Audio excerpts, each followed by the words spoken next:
If you just do it, it'll turn out okay. I'm here with two other caffeine-based podcasters. Like to introduce yourselves? Sure. We live on caffeine. That's how we go on here. I'm actually drinking water right now. This isn't caffeine, but sure. I'm Steve McCraig, host of the Non Sequitur Show and Caffeine Corner with Cheshire Vic, who's here but not on camera. Hello. Yeah, her camera's being. Hi. Oh, camera's working again! Yay! Hey. How's everybody doing? We Hope are everybody good. brought their own caffeine this time. Yep, I got the code red. Ooh. Look at that. And a very, very short cord, like the caught my watch. Oh. Nice to have you both on here. Well, thanks for having us. How long you guys been doing the YouTubes? I started my channel in 2013, but I didn't really start broadcasting until 2015. I started my YouTube channel a good couple of years ago, and it just did art. So I didn't actually produce any kind of content like this until the last year and a half or so, 2 years now. I did start on Twitch though. Oh yeah, back when Twitch was a streaming thing. Yeah. Well, I used to stream art on Twitch. Anybody remember when Ustream was the streaming thing? What was Ustream? That was the thing. I don't think it ever made it up to Canada. But yeah, I started my YouTube about 2007. Didn't really do anything on 2009. Oh. Yeah, I just basically when I formed my YouTube channel, I was leaving comments on a lot of videos, and they got a lot of comments underneath. I don't know if there's still a limit. There's a limit of 500 comments you can make under a comment, right? Yeah. And so I would always hit like the max, and mine would be like the number one on a lot of videos. So I was like, hey, maybe I have something to say, and so I started making videos on young Earth creationism, and it got somewhat popular, I guess. You've been like. Oh, sorry, go on. Steve's all about getting that notoriety from just being, on YouTube comment sections. Exactly, that's it. We want to talk about. I mean, they generated talk. I mean, that was the whole point, right? People would see them, and whether they agreed or disagree. So you've been in the debate circle for a while now. Yeah, but I mean, I only did a whole handful of debates. I mean, maybe like 4, I think I can recall. When has Steve ever not been doing debates? They're more discussions than anything else. True. Yeah, I've noticed that a lot of debates now aren't at least online, aren't the formal 12-minute here, 12-minute there rebuttal debates. It's more open discussions now. Yeah, it doesn't. The debate format kind of has run its course, just because of in my opinion at least, the evolution of social media, because it's too easily manipulated, in my opinion. Just being a good debater or being a bad debater or being charismatic or not being charismatic. I don't want to not have an interesting discussion with somebody because they're too concerned with like winning people or winning the debate or not being wrong. And there's so much of a focus in debate, or I think for a lot of people, that they get attached to being right. Being right is what matters, or they can't be wrong. Whereas in a discussion, you're not beholden to a position. You're in debate. Yeah, and also I think a lot of people that are in the big debate circles, they have an image. And if they're shown wrong a lot, then they kind of take it personally. Yeah. So before all the drama started, you had your own debate hosting channel, right? Still have Steve it. never had any drama until Chesh showed up. Yeah, exactly. My life was smooth sailing. Then Chesh came out of nowhere, and like all hell broke open. But what up? I still have my Great Debate channel, but that's kind of a catch-all channel. I use it for a variety of different things. Like I'm going to probably be streaming some Destiny 2 to it later on today. Nice. So I asked this. I had the other main debate guy on my channel a few months ago from the modern day debate thing. I asked him this: like, did you ever have, like, when you were hosting on that thing? Did you ever have a guest that changed your mind on that topic? As far as a debate, yeah, like you're hosting a debate, whatever, and you get two sides, and you thought one side all of a sudden. I mean, I don't know if it changed my mind. I mean, I used to be a lot harder on feminists than I am now. I mean, I still think there's a lot of radical feminism out there, but I think there's a lot of actually decent feminists out there that probably before I wouldn't have had to take notice of. And Brittany Simon had a debate with Sargon of Akkad, and she was really good. Cool. That's the one thing I've noticed is if something is true and stuff, and you just sometimes you just hold your heels in, not change, and you're like, okay. Sometimes when you hold somebody's feet to the fire, it tends to things can get contentious. And when things get contentious, it can be difficult to get your point across. And so having a lesson in being patient with somebody when you are holding their feet to the fire, like, you don't have to always be going at them and being like, no, you answer, no, you answer, no, you answer, to necessarily get to there's more than one way to skin a cat, right? You can get to that point and hold those flames there without necessarily being too contentious. Yeah, there's some people that just you have to attack them with just by attacking, not say attacking them meanly, but just like, okay, look, you stupid idiot. This is the thing. Other people, you to be nice. You like their challenge are like, it's okay, I understand. There are times where it's like you run into somebody where you're just like, listen, I can't with you, and you just get frustrated enough where it's just like, you're just an idiot. You just do not understand either the topic, you're either not educated enough, or you don't have the faculties or the tools to be able to comprehend or understand the problem going on, or whatever different points of view you have. And sometimes you just have to be like, sorry, no, you're just dumb. I've had a few of those trolls. Like I made a gaming video, right, entitled something, and everyone went over to me and said, "Hey, this isn't South Park." I'm like, "No, it's not South Park. Why is this South Park? Because if I upload those videos, I would get copyright claimed and striked.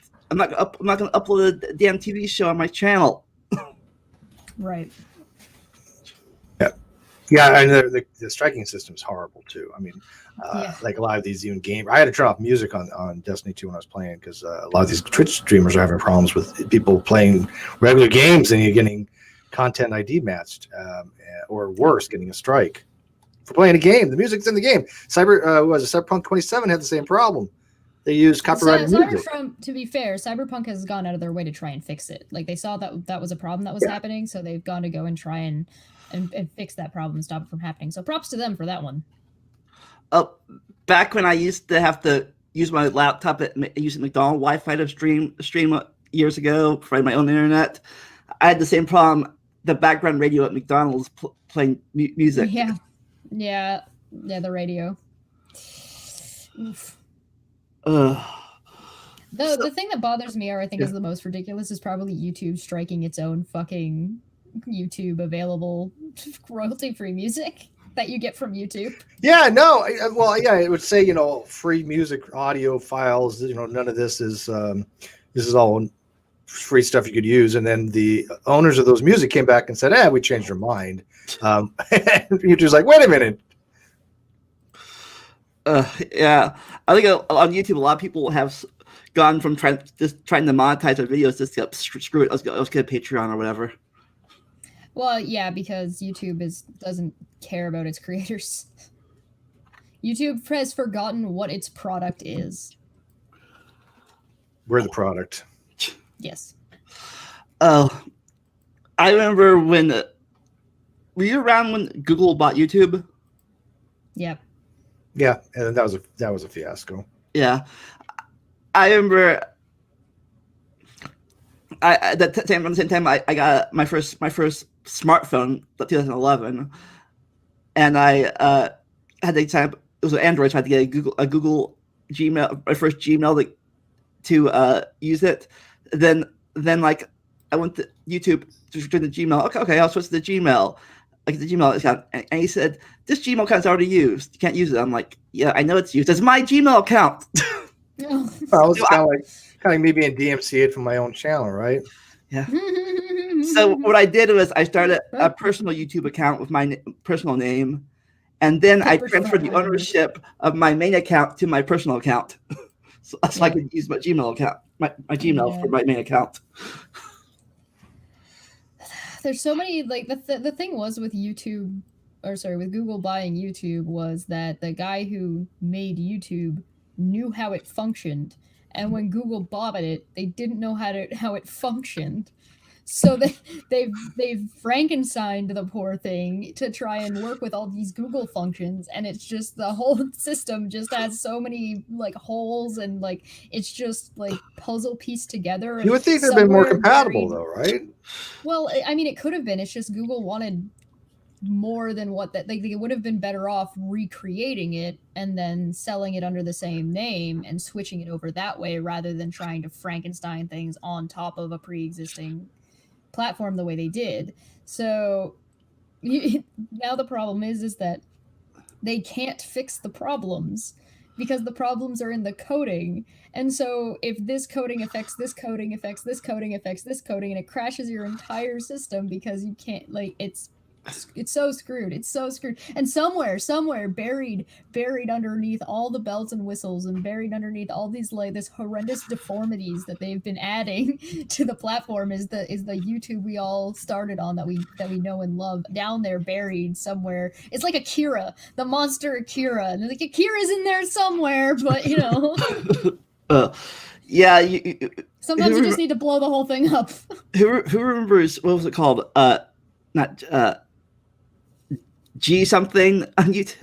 I forget what it was. It was like G talking, something like that. Oh, it was like the Google trying to do its own YouTube. Yeah. Yeah, and then didn't work. I did like when we had it. I did like Google Hangouts while it still works. I used to do that all the time. I like Hangouts better than I like Meets, personally.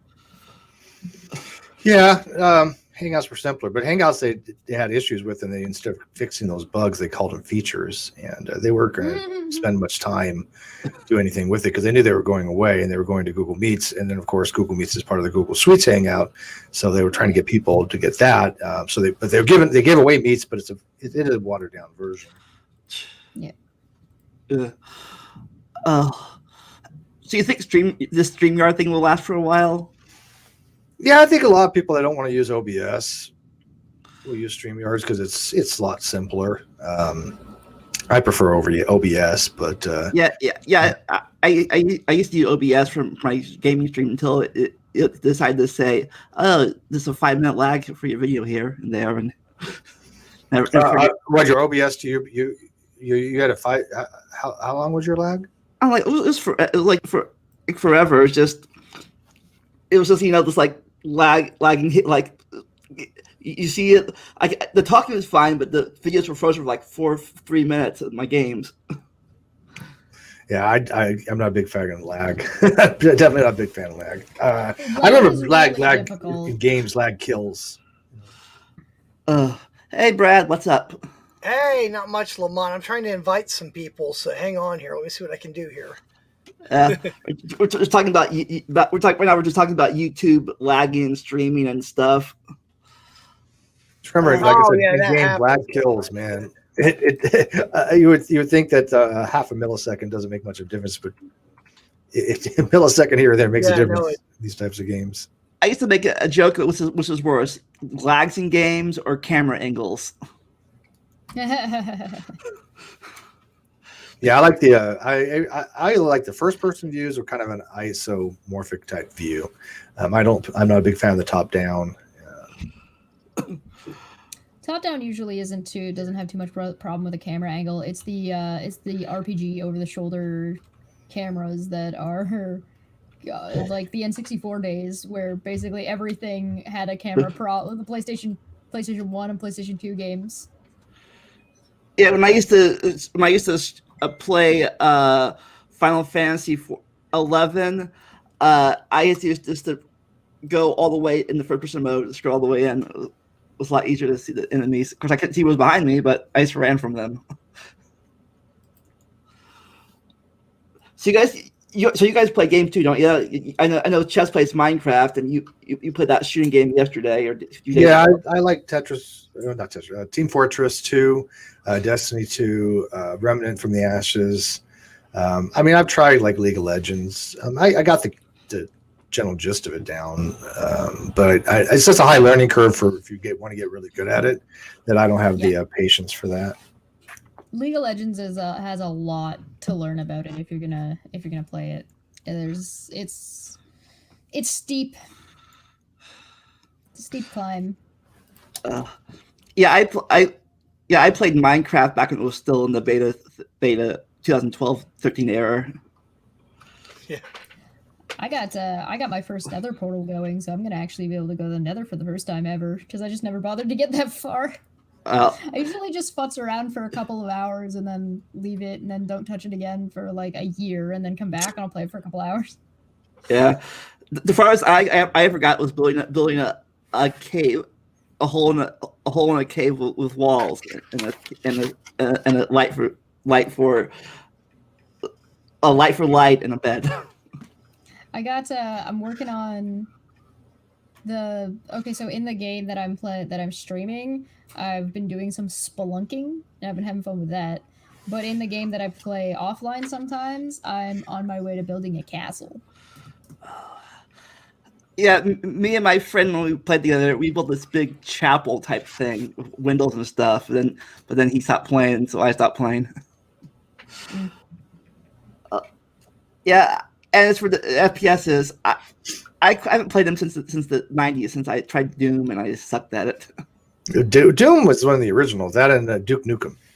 Yeah, Duke Nukem was awesome. That's fun. And that's my generation. There was Castle Wolfenstein was one of the very first games I played, and that was on Apple. Rise of the Triad. I was just gonna say that, dude. Ludicrous Gibbs. I was old school. I played those games. I was only ever good at one first-person shooting game. That was Duck Hunt for NES. Did you have the gun, then you have to shoot the TV? Yeah. That's pretty cool. Yeah, those are the games I like that actually took like skill.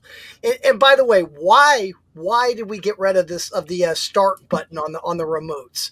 That to me, whoever did that, like Fortnite, you can't pause it, so you have to play until you go through 100 people. That drives me crazy. I'm like, I have kids, and it's like, hey guys, dinner. Oh, but I'm in the middle of a match, Dad. I'm like, I don't care. Well, it's because those games you can't pause those games, not because the start button doesn't exist anymore, but because they're online games. You can't pause. You can't have one 8-year. Like, do you have any idea how much trolling would go on if anybody in a 100-person game could pause at any time, and then it's entirely up to them to unpause the game? You can essentially hold the entire game hostage and everybody in that game forever. Right. That's true. Yeah, I mostly like right now RPGs, and I've been doing this. I've been playing these I discovered recently visual novel games. Oh hell yeah! What is that? It's a game basically. It's like a book. It's a book game almost. You like detective. It's like detective mystery, whatever, and you solve things and stuff. But it really helps me because since sometimes I'm a lousy talker, can't figure out what to talk about on the game. Well.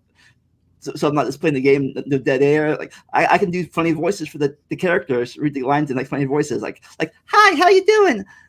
And hey. Yeah, I like the ones with a little more action, but I know a lot of people that don't like the action games, like the more the story-based games. Yeah, I like a combination. I like the mixture of both of them. A little action, a little story. I like the story, but like little action happening too. It's just like I said. It's just sometimes I just can't talk, and I'm like, and sometimes dead air is a thing for me. We all have that, and that's probably because of caffeine. Hey, there you go. I've got my extra large caffeine right here, guys. Check this out. Burger King, yeah, Diet Coke, the drink of champions right here. I don't mind Diet Coke. I mean, I don't drink soda any longer because I don't drink because of the sugars. But if I do indulge, it's going to be a 0-calorie, zero sugar Diet Coke. Oh, I can't do sugar either, man. I'm diabetic, so I'm right there with you. My dad was diabetic, and I'm at that age where you got to start worrying about it. So, and plus, I was never a big sugar fan either. So I've just cut down any kind of refined sugar, pretty much. I mean, I'm gonna have candy bar now and then, but sugar drinks. So you're probably older than me and Brad. Then I'm guessing. I'll be 51 in February. Oh yeah, definitely. He's 10 years older than me. Yeah, we both just turned 40. Well, he turned 41 he turned 41 a few months ago. I'll be 41 at the end of the month. Yeah. That's where my name came from. 98. That's when me and Brad graduated high school. Yeah. 98. What was I doing in 98? I don't know. I got the Navy in 93. It was like the whole 90s don't exist for most people. Or worse, the 2000s. 2000, 2010, people don't even remember that whole decade. Like it didn't happen. Because you go the 80s, 90s, and then what after that? 20s. So you were in the Navy in the early 90s? I was in the Navy from 87 to 93, yeah. So were you in the Gulf Wars first one? Three times, yeah. Yep. Oh, well, thank you for your service. We do appreciate that. No problem. I wouldn't do it again, though, so don't thank me too much. One time was enough. I don't recommend At least you're honest. I'm not a fan. I wanted out so bad, especially toward the end. I was like, cannot wait. And that's like most of the people that I knew were just disenfranchised so bad. And it's just so mind-bogglingly monotonous. And, they rule your life for 9 years. And that's why when you get out, you don't want to be told anything again. You don't want to have somebody regulating your life for you. So were you like enlisted or the officer? I was enlisted. Yeah. My niece right now is in the Air Force Reserves. She's going to be a nurse. She's training to be a nurse. So right now she's enlisted, but she'll probably be an officer after she graduates. Oh, and we had a friend that was in the Air Force too. Do you guys like music at all? Yeah. Yeah. I listen quite a bit. Brad here runs his own record company. Yeah, nice. What style? We're a very, very diverse record label. We do everything from hip hop to bluegrass to metal to everything in between. We're more of a movement and a lot less of a label. It's more like everybody contributes. I definitely do metal. I had my caffeine today. I'm weaning myself off. That's all right, man. Actually, I'm actually between talking to you guys. If it looks like I'm doing a blank face or something, I'm not. What I'm actually doing is I keep switching between screens. I've actually invited some of our artists, Stars Never Sleep, to come on, and they're actually going to play some songs, hopefully, which is what we're looking to do here. But I'm trying to see if I can get them if they got the link or not. So that's always the fun part. So yeah, I sent the link earlier. They were on for like 5 minutes before the stream started, and they like. Their camera. Something kind of came up. I don't know. I got to find out. So who is this? Somebody else is here. Who is this? Somebody here's to this. Mm-hmm. Hey, Bet. I hope that. Are you guys interested in distributing copper magma? Is this the guy you were talking to me about, Lamont? Yeah, it was on my stream last week. Yeah, well, do me a favor. Shoot him a link and see if he wants to come in. I'll talk to him right now. We can get stuff done if you want to do that. Yeah, in about an hour and a half, he'll be on another stream wearing a tutu. Cool. He lost the bet. Excellent. So his name's Bent. Is that correct? I can't tell. My you turn Yeah. 40, your vision changes. Oh, okay, it is bent. Okay, Yeah, that's true.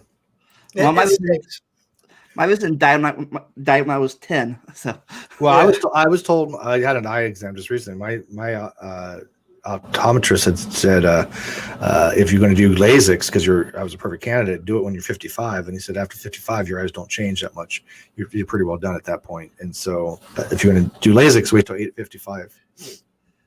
Here, I'll tell you what. I will give this Brent fellow. Give me about Lamont. I'm gonna step out for 1 second. I'm gonna get something to give Bent a message so he knows where to reach us at. Actually, Okay. I might be able to. Let me see here. Let me go brand here. Wait a minute. I might actually have it. Let's see here. So oh, so Chess, you got your food delivered? Yes. What you end up getting? I got A&W, but I got the poutine. Oh, that's good. You got poutine. That's like So the I never had greatest thing ever. poutine. She gets it like anytime she wants, and yet I've never had it, and so it's kind of Do you weird. live in Seattle, or where are you getting poutine No. from? Because that's a Canadian dish. She's I'm Canadian. Canadian. Oh, well, there you go. Yeah, she's this is specific. This is A&W poutine because of course A&W in Canada has poutine, and so does McDonald's and Wendy's. Does and it, Tim now, what Hortons. kind, does it have like does it have actually the cheese curds and has the gravy? Yep. That's So that different is different awesome. places do it differently. So Yeah. a number of years ago, I went with my dad had passed away back in 2016, and one of the things I told him before he passed away is I said, wherever Mom wants to go, Dad, we'll travel and we'll take her wherever she wants to go. So my sisters and I have this thing where every year, except for this year, but every year around Thanksgiving, we go over to my little sister's house and we roll out a map of the U.S. And then what we do is we grab a dart and we throw the dart. And wherever the dart lands, that's where we're taking our vacation. So one year we ended up in Maine. The first year was Seattle. And I actually have a cousin that lives out in Maple Valley, which is about 20 minutes outside of Seattle. 20 minutes by Dayton, Ohio drive times, 3.5 hours by Seattle drive times because of the traffic. But he lives kind of like out in the suburbs from the city. And we got to tour my brother-in-law. He's a huge baseball fan. He's a just biggest baseball nut you've ever seen.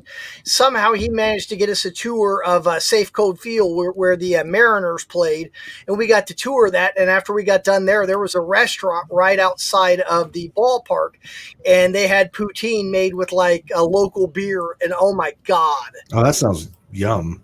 dude, that was like it was like everything that we don't need to eat for those of us that are watching carbs. It was Anything that has made with beer sounds good. But yeah, I'm doing low carbs. I'm doing higher fat and protein for my diet. So I'm trying. I mean, I do have carbs like for breads. You know, those are decent carbs. But other than making bread for like sandwich and that nature, I've cut out a lot of that extreme. See, I love carbs. pasta. I love everything I'm not supposed to eat. I'll have a noodle I'll have some pasta every now and then, but it's nowhere near like I used to eat a whole pizza. Do you make carbs in a whole pizza? I mean, like legit a whole pizza. Oh my god, that'll kill you. Consume one singular noodle. One ravioli, tortilli. Yeah, I kind of have to If eat a whole that's the case, pizza. give me jiao long bao. I want my soup dumplings. Thank you very much. I bring a pizza last I live by myself, so I broke down on my diet the carbs, fat, and protein pretty much, and then how many grams of protein to get a day, how many percentage of carbs and fats and proteins, and I think it helps if you kind of know what you're eating.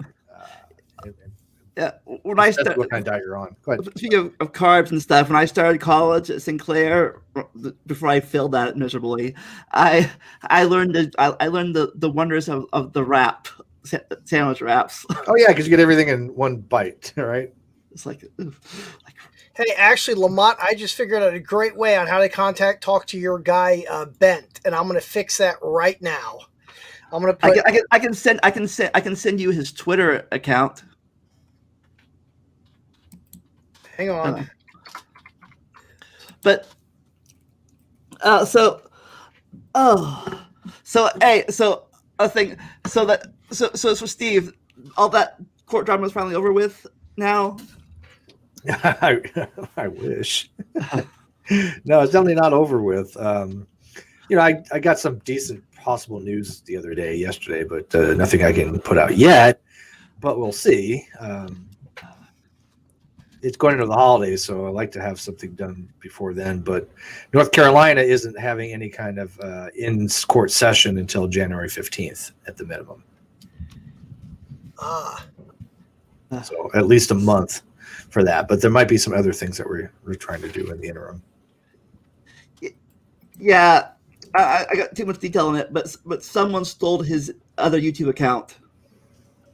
Well, they stole my channel. They stole my entire YouTube channel. They stole $30,000 from me. Went on a campaign to smear me and character assassinate. And then I took them to court, and they submitted false evidence to the court. They got busted for that. They forged signatures. They got busted for that. What else? They perjured themselves numerous times. I mean, I lost count of how many charges of perjury there might be. I mean, you would have to it would be funny if somebody did like a counting gag of that.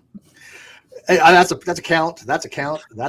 Well, I mean, really hard. I mean, there was 4 counts of perjury. This when he falsely DMCA'd me. That is under perjury, penalty of law too. And so those weren't even included in the fact that he, in a deposition, decided with 2 lawyers present and a court reporter to outright lie to my lawyer, as my lawyer asked him questions, and his own lawyer said, if you lie, there could be penalties because you've been to prison before. And he's like, yeah, why would I lie? I don't want to go back to prison, kind of thing. And come to find out, he did lie. It's unequivocal. The judge had recognized it. The judge had noted that there's strong indications of credibility issues, and he'll be looking at a possible either criminal contempt hearing or a couple criminal hearing or a couple criminal charges from. Or he proves he's a time traveler. That is an option. If he can prove that time travel's a legit thing, then maybe he might have a valid defense. I wish time travel was a thing. That way we could take cameras back in time and videotape actual world events. Well, I mean, because he downloaded a bank statement from October because he hadn't opened an account until October, and then he changed the bank statement to August stuff. And the reason he did that was because he had said he was living somewhere else, so he changed the address on the bank statement to a different address, as well as financial information, because he was saying he was making rent payments that he was not making. So he changed the entire August document to October document to August, and then we subpoenaed the bank, and the bank said, "Hey, no, that account had not even been opened to August, or submitted to October. There's no way there's a statement for August. It didn't exist. So unless you invited, it's fucking time travel, nothing." If you could time travel, where would you like to go? What event would you like to see? 32 AD. See what happened when Jesus was around. See if he got crucified. I am a woman that can read. I am going nowhere near the Middle East around that time period. Actually, back then it was probably better. I mean, have you seen pictures of Saudi Arabia and Iran from 80 years ago? They were much more civilized than now. Oh yeah. But I'm also in Canada right now, so that's still not. Hey, I love the snowbirds. Yeah. I think I would. I can't really say. I've always been into history, so I like to. But see, besides, oh God, I can't decide. I'd want to go forward, not backwards. Yeah, me too. I think I would. I'm not much of a historian. I mean, if you ask that question to atheist pastor, he would probably Dapper. Or Dapper. They would probably want to go back and see something. Dapper want to go back 75 million years, and then. He just wants to go home. Yeah, exactly. He want to come back. But I would rather go visit 1,000, 2,000, 5,000, 10,000 years in the future and see what it's like. Yeah, just you gotta get the almanac and Marty did and get a little gambling ideas. Well, that's one advantage of going to the past, right? you could like if you know the scores or something like that, you could bet on that, assuming Well, that you the could just- outcome is yeah, going to be the same. Yeah, Oh. you could just invest in a company and then just keep your receipt and then go forward again, and you wouldn't even have to like experiencing it. You wouldn't have to be there. You could just go back. Yeah, you go back in time. You back in time and buy it, and it was really cheap. Go for a little bit when it's at the max, and then sell it. Mhm. But the thing is, if you have time travel, you'd be able to determine when the best time to sell would be. Also, Yeah. Would that be insider to trading? maximize your profit. That'd be insider trading. The Yeah. ultimate insider trader. Oh, who's gonna stop you? You're a goddamn time traveler. I'd go back to that. Yeah. You're not getting information from the inside of the trading. You're getting information from the future.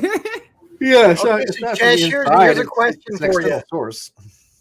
I was gonna say, Chess. Here's a question for you from Dapper Dino. It's What's right there Dino on the want? screen. Does it have cheese curds and gravy? So is it poutine? Yes. Yeah, that's the question I asked. Yeah. Yeah. Well, there you go.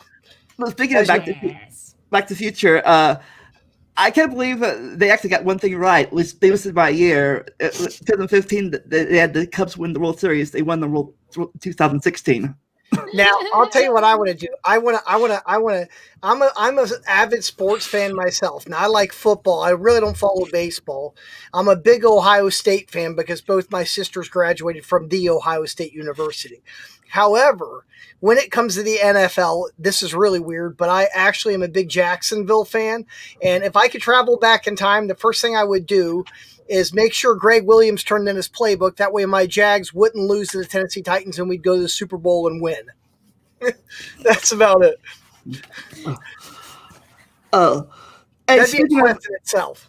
speaking of football, I know Brad. Me and Brad used to watch this back to the one that was the thing. That was the thing this year. You remember the XFL, Brad? Oh, thing? yeah. They're doing a third iteration of it in another year. Yeah, Yeah, I it- remember it, but it sure went. It didn't like go very big. It failed the first time, and it failed this year too because of COVID. It was actually drawing. They had actually, like a week before COVID shut it down, the old stadium where the St. Louis Rams played. It's a big dome. It seats like 70,000 fans. They actually had sold out that dome for the game, and they were actually going to broadcast it. And then COVID hit, and it destroyed everything. And they had to file for bankruptcy. Incidentally, Dwayne "The Rock" Johnson bought it back from Vince McMahon, and he's going to relaunch it in a year. Yeah, I remember in 2001 when it first aired. I was at your house. We had kind of drinking party there or something at your house. Oh my God, we used to drink all the time when we were younger. I don't do that anymore. Who didn't? That's how I made it to the Navy. That's what. Yeah, well, exactly. But I'm a lightweight now. When I was like 20, Lamont will tell you, I was the guy. I'd try anything stupid. I'd drink it. It didn't matter. But I can't do that anymore. Everything changes. You get certain medical conditions, everything changes. If I do a beer now, I'm lit up for like 3 days, and then I like hurt for a week afterwards. So it's really not worth it. It's like I was always a light drinker. I never drink more than usually one or two drinks at a time thing. Because I had this neighbor who could go through. I tell we had like a duplex house where I lived in Inglewood, and my neighbor, the recycling bin. Every trash day, there was like 2 boxes of 24 packs cartons in the trash. Oh. Like, I once had an employee who worked for me who was a very interesting person. He was one of these, you'll meet people like this very rarely in your life, but this guy that I was a special kind of a very thin-skinned person. He was a nice guy, but when I say thin-skinned, like if you gave him any criticism at all, even if you were trying to help him, constructive criticism, this guy wouldn't do this. He would get mad. And the place where I worked, he would come in, and he was seriously an alcoholic, biggest alcoholic I've ever seen in my life. He wouldn't leave work unless he had at least 40 beers in the fridge. Then he'd get home, he'd drink, he'd come to work, grilled his breakfast on the griddle in the office every single day. And we'd say, Craig, why don't you try and eat something healthy? Well, I don't want to do that. I like my bacon and eggs and biscuits and gravy every single day. He ate this. He'd spend 60% of his day in his truck smoking cigarettes and listening to country music. We kept him around for I don't know what reason, because I work for other interesting company when I'm not running a record label. But anyways, he would complain about not having money, and I'd say, Craig, you could always pick up some extra hours. There's plenty of overtime available. And then his next response would always be this: I kid you not. Well, I don't want to make too much money. I just want to make enough to barely be able to survive.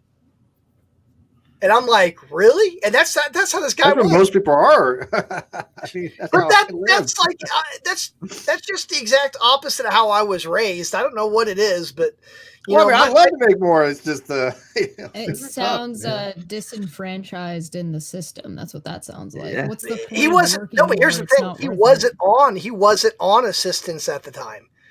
Sorry, I said system. Oh no, he wasn't in the system at all.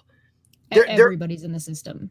No, I'm talking about the economic system and the. The economics. Okay. I get what you're saying now. Never mind. I thought you were talking about like maybe he was like on government subsidies or something. He was on none of that. He refused that, but yet he didn't want to work any harder to make any more money. That was the thing, and it was like, really?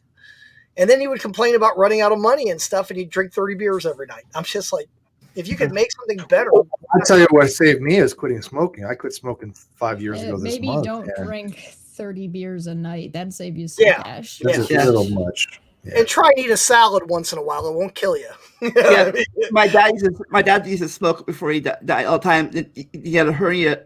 He had a hernia in '96. He had to stop smoking. Of course, even 4 years later, that smoke caught up with him because he had a heart attack in 2000. Had quadruple bypass, so it catches up with you. Yeah. Oh, but anyways, Brad's side job is he works in hot tubs and spas, and this year he had like a whole bunch of orders in him. Yeah, I sell swimming pools and hot tubs is what I do as my main day job. And this year, apparently, they got a backlog of them because of COVID.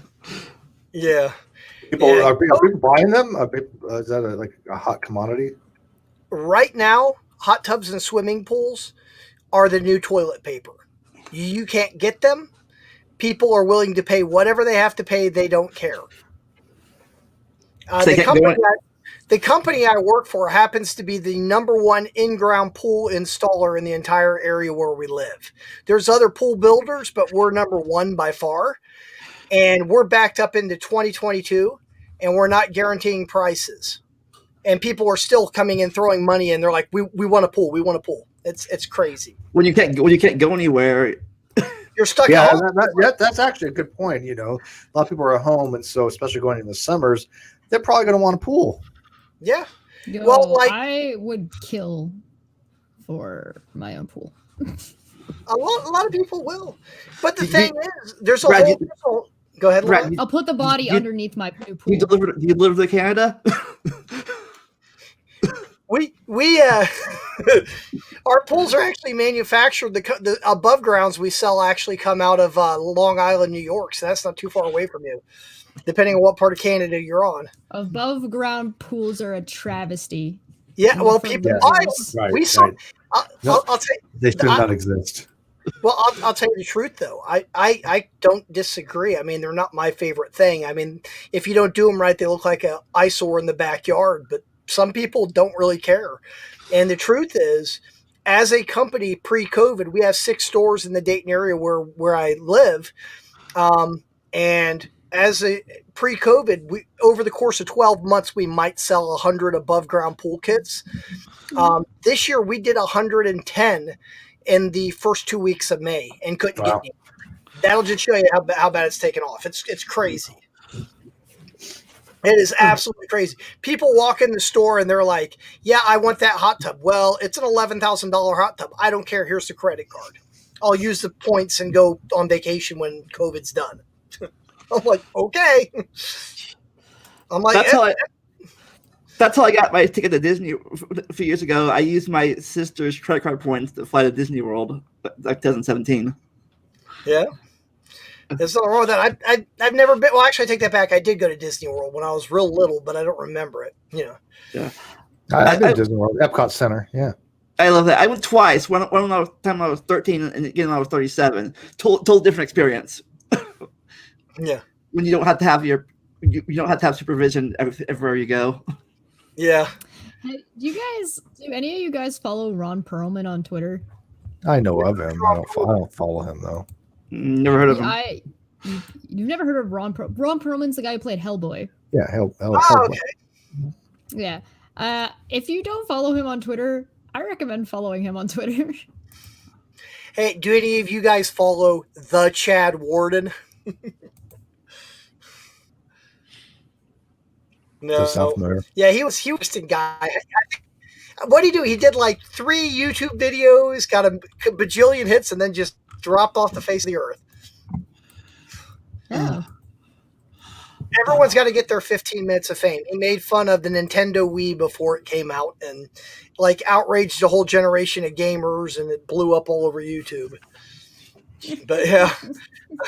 I'm like, whatever, man. So easy to like get riled up. They're so mad all the time.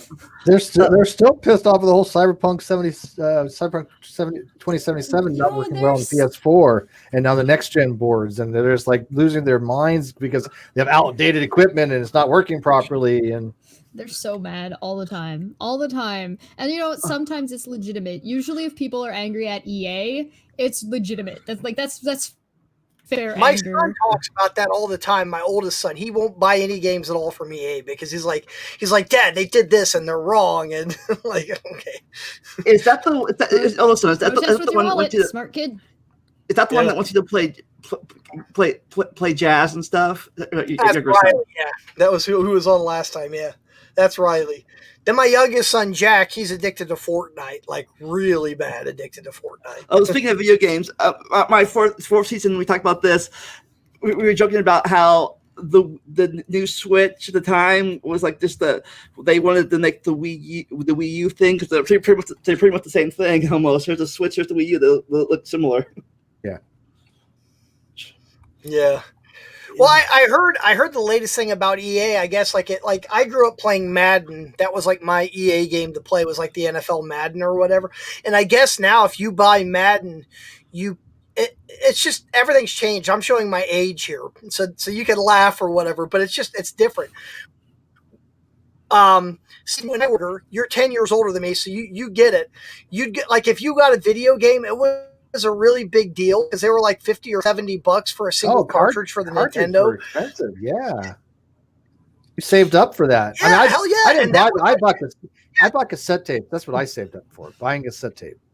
Oh, cassette tapes were the best because you could just tape anything you wanted to write off the radio. Oh, yeah. It wasn't good. And plus, we had to wait for it to come on, and I don't know. I just went out about the whole.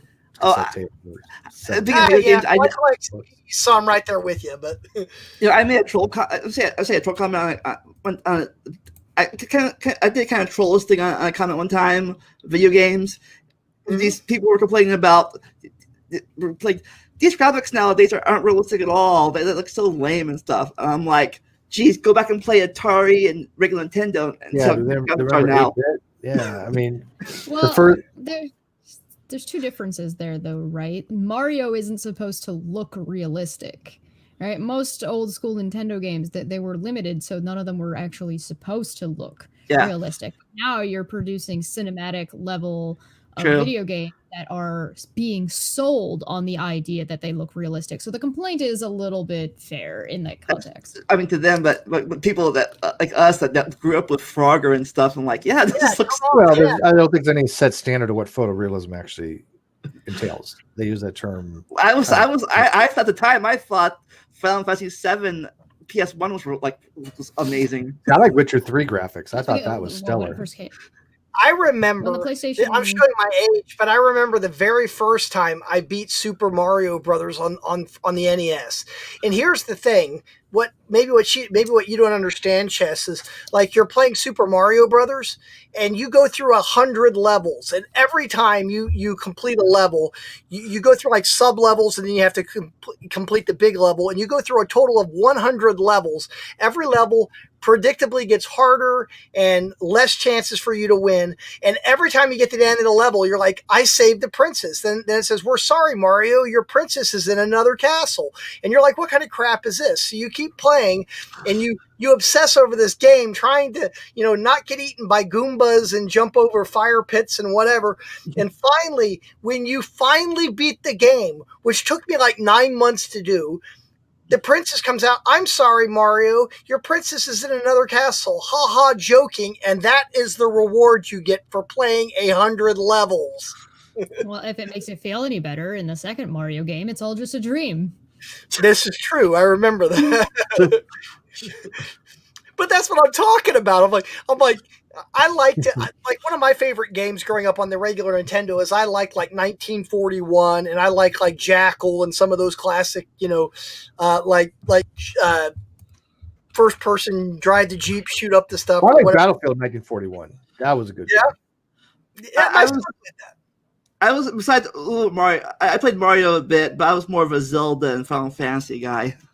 Yeah. I like Zelda. Well, I like those because you could always collect different things and try and, better your, and back in the day, they had like the Nintendo Power magazine. Remember that? That's where you got all the hacks. You went to Nintendo Power. Yeah, I was subscribed to that for 3 years in my early teens. But then it went away. Kids today will never know the struggle of having to go to the school library and photocopy off the map so you could try and beat the level. It's like play Battlefield 1942. I mean, I've tried it not too long ago again, and people are still on it. So I guess people liked Battlefield. Battlefield, particularly the first 3 Battlefields. But there's so many variations of it. I mean, they have servers up just for that. I guess there are people that are still playing Battlefield. In 1941. Who here? You guys ever had to play an online game with dial-up? Yeah, Legend of the Red Dragon. I didn't, only because we didn't have any games like that. I played FF11 online at my parents' house. They only had dial-up, and they're like, you get a certain amount of moves every day. You got to dial up on the BBS sysop boards, and it took all night to download patches. Sometimes 2 nights. Do you guys remember an old school computer game called Hocus Pocus? No. Do you remember the Oregon Trail? That was in every American school that had an Apple IIe computer ever. Yeah, and you all died just in that, and there was that one, and then there was the one where you're playing a little pill bug that you're running around. Oh, and Carmen Sandiego. Yeah. I never played Carmen Sandiego. I was terrible. I was good at, but you rush, you get the thing, and you forget. Oh, you found them, but you don't have a warrant, so he escaped. Here you go, Steve. Somebody liked your thing about Legend of Red Dragon. Here you go. Oh, hang on. There you go. Hang on. I'm trying to get to show up on screen. I never really understood the game because, I mean, he would go, do this, do that, you're dead. Do that, do this, you're dead. I don't know. I never got very far in it. There is a downloadable version. There's a downloadable version. There's a downloadable version of it, I guess. But you still only get a certain amount of moves, and I don't know. It doesn't seem like a fun game. But I tried it for some time on the Bulletin Boards. See, have you two ever tried singing at all? Music at all? She sings somewhat. I don't. Yeah. I like to do karaoke. Yeah. I like to write music. That's what I do for fun. That's like my whole passion. I've done that for years. That's how my channel started. I was doing videos for one of his mini bands he had in the past. Yeah. It's kind of cool. I don't know where my guests are. They must have not gotten the link that happened to us before. Remember that last time we tried to get Leanne on, and who else? And Lucy, and like everyone was having like data issues and they couldn't get up or something. By the way, you guys hear that Twitter is getting rid of Periscope? What is Periscope? I don't even know what that is. Periscope is a streaming thing. You can stream to Twitter. Oh, Didn't even know that was a thing. No. Yeah, as of There's March going to be this such year, a loss next of year. content. Yeah, I never used No. it, so I don't give a damn. Like, But I like do know there are some people that use Periscope. what was that for a 15-second stream or something? No, they can stream for a while on it, but you just stream to that, and then it streams to your Twitter. Conceptually, not bad, but they don't like it, so we're done. We're not going to do it anymore. I mean, it's kind of reasonable sometimes to be like, when you just figure out that's just something's not working. It's not Yeah, working it's for you. unsustainable. They said cost wise. Yeah, that's what happened to this other video project. Me and my friend were using it online. I think it was called VidMe. It was around for a bit, and then it just died.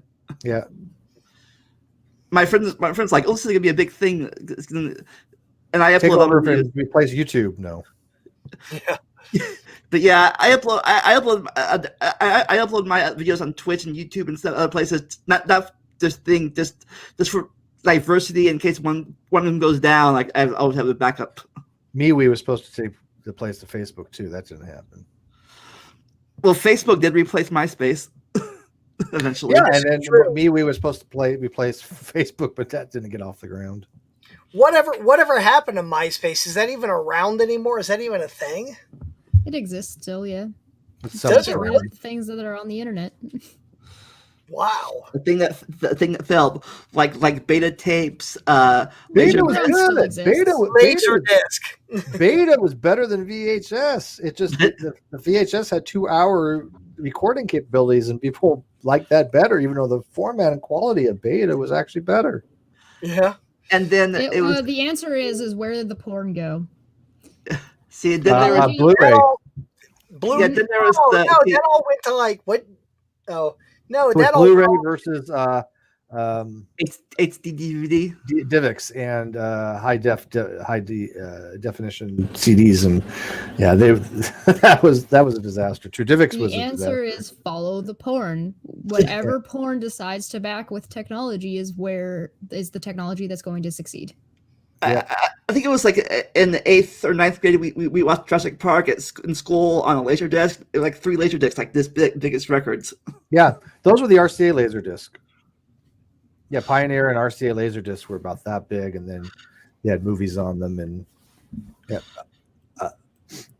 You ever know? my dad sold all that stuff, so I was always around it when it came out. I remember listening to like ABBA on Laserdisc. How many times? Big You fan ever of really ABBA. know which ones will fail and which ones will succeed when they start competing with each other until Hey, afterwards? remember the Popeil Pocket Fisherman? Ron Popeil made a big money off that thing, though. Hey, That got him started. I'm telling you. Then who was the other guy? Billy Mason. Yeah, those guys made some bank off that stuff. So, Chess, you said I'm telling you, infomercials. You said you sang. Want to do a little song for us? You have a What, song me? in mind? No, Chess. She's the singer. Oh, really? Cool. Yeah, whatever. I know you. I mean, I do karaoke sometimes. What? Do you like Christmas songs for the Christmas season? I do like Christmas. All right, so I want to pick a Christmas song. Start sing it for us. You want to? If I want to. Yeah. Can I go Jingle Bells, Batman Okay. Smells, and Robin laid an egg? Batmobile, Lost the will, Batmobile, and Joker Joker got ran away.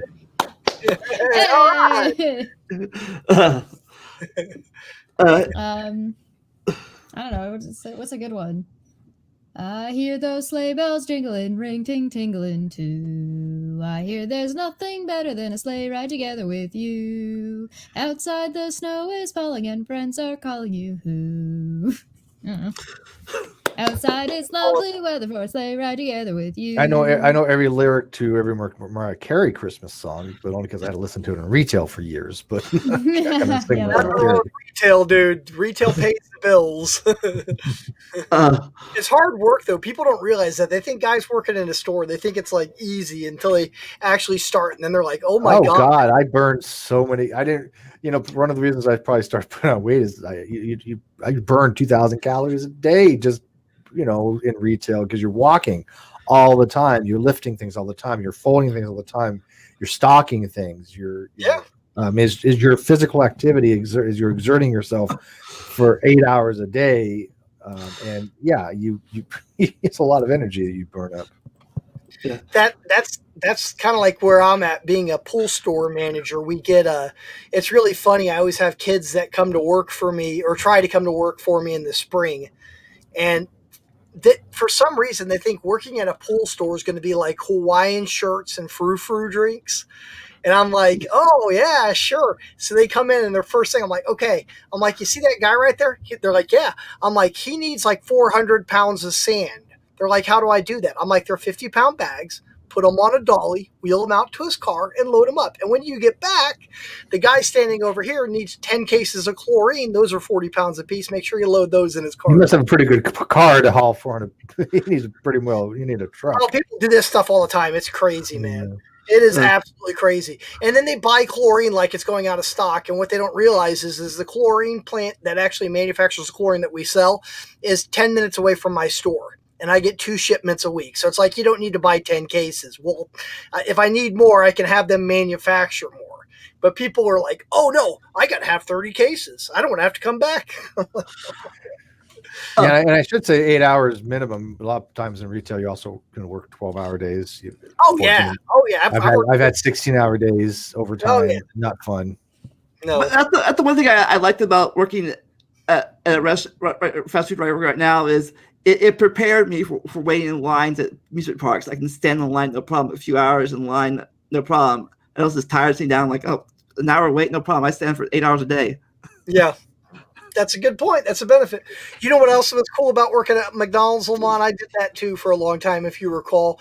I'll tell you what else was great about that. About fast food, I think more people should have to work it. And I don't mean that for the wrong reasons. I mean it for the right reason. About it is you have so many different people that are working at this place, and some people really need the job. Other kids are doing it because their dad and moms are making them do it. Other people are trying to get a step up or whatever. And the thing that's cool about it is you're all forced to work together with different people from different backgrounds, different walks of life, and you're forced to work together as a team under pressure. So you find out who your friends are like instantly. Most of the people that I worked with at McDonald's like 20 years ago, I still talk to this day.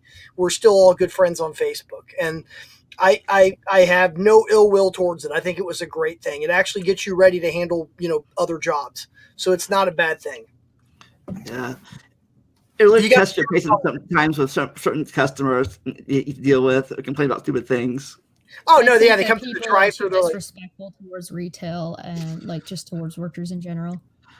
Yeah, and it's very, and like you said, I've always said, look, no matter what job you're doing, you're providing a service, and so treat people with respect, because I've seen, it firsthand, people yell at cashiers and yell at employees for no reason whatsoever, and even if there was a reason, still you shouldn't. But it's just like the entitlement some people think that they have.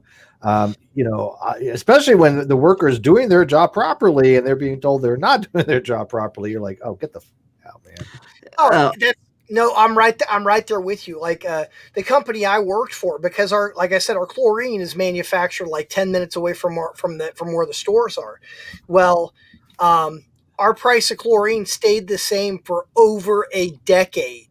Okay, I've worked for them for 11 years. It was always $14.32 a case after your discount. Well, a couple of years ago, they reformulated the chlorine and they made a stronger, better chlorine. And the first year, they were selling the stronger, better chlorine at the cheaper price for what the old stuff was. And then the 1 year, they raised the price up. Oh my God, you would have thought it was the end of the world. I'm paying $16 a case. Good Lord. I'm gonna go here and get it for $10 a case. And I'm like, it's not the same stuff, but if that's what you want to do, go right ahead. You'll be coming right back to me. And people get irritated. It's like I can control the price. They totally retool the entire company that produces the chlorine. That way they can raise the price because people want stronger chlorine. They're not going to do that for free. It takes more product to do that. And then they get mad because the price goes up.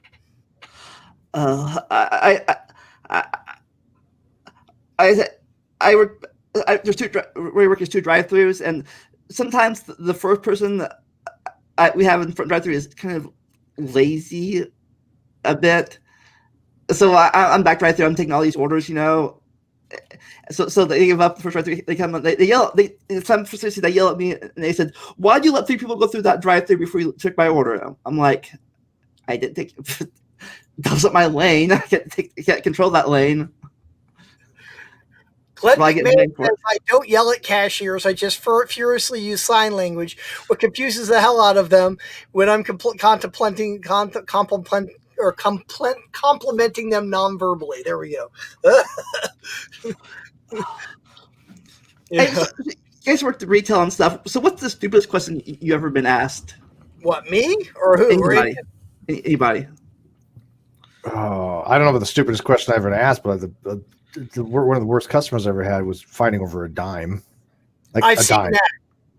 Yeah, I've seen that. They did it because we had tax-free days, and the tax rate was like 8.75 or something. So we gave 10% off to cover the taxes, right? So they actually were coming out, close to 2 point something percent ahead, or 1.25% ahead. So they were like, this came out to be like a dime or something difference. But I kept no, that wasn't the same one. Oh my God, there was 2 different customers because one of them there was a tax rate. They didn't understand the tax rate, so I was like, "Look, you're getting tax free," but when they looked at the sales tax, they're like, "No, there's still sales tax here." We're like, "Yeah, but we're taking off 10% to cover for that. So the lower primary amount is this.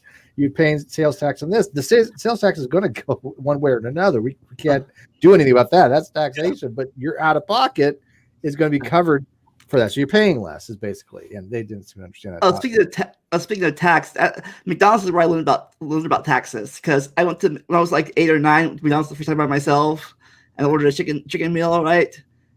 It was $2.99, right? And they said $3.06. I'm like, $3.06, but it says $2.99 up there. I'm like, I only have $3. You had to pay your 7 cents, Lamont. It's like, where that 6 cents come from all of a sudden? That's how I learned about taxes.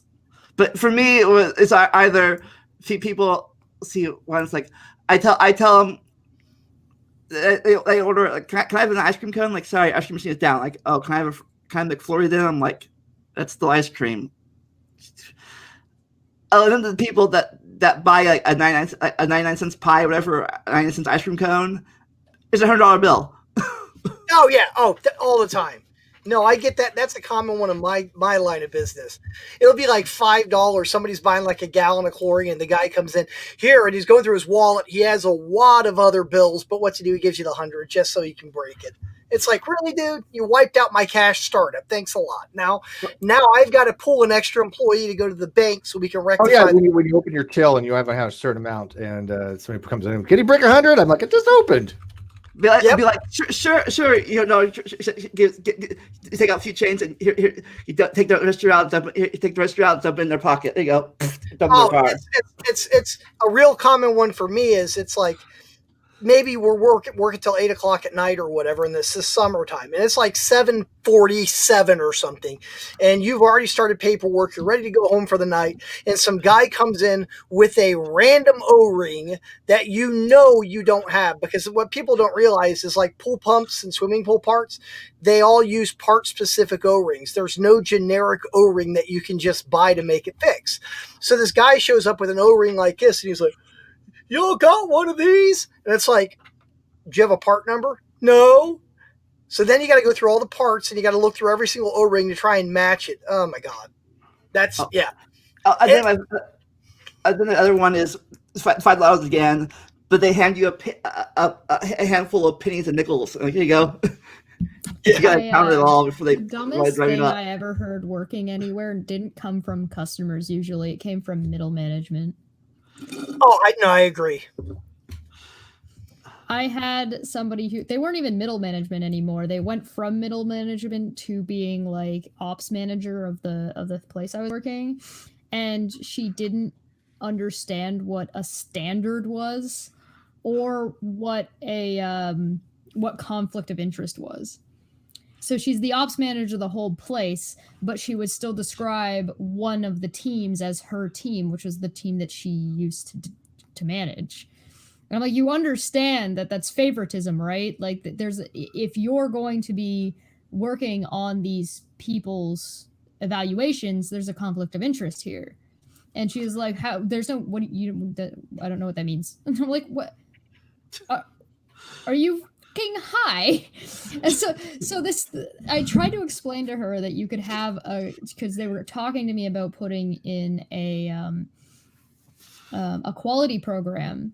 And I'm like, well, you need to decide what your standards are. And it's like, well, we have these standards from the client. And I'm like, yes, but that does not mean you can't have your own standards, provided that they're within the standards that are pre-existing. And she had no idea what I was talking about.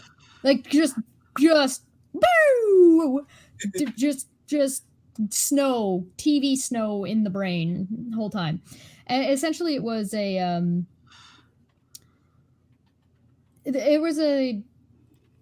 had a standard where there was this, they didn't know where the thing was that they were looking for. And so this is about when you dig underground and you're looking for cables and stuff to make sure that you're not going to hit cables when you dig.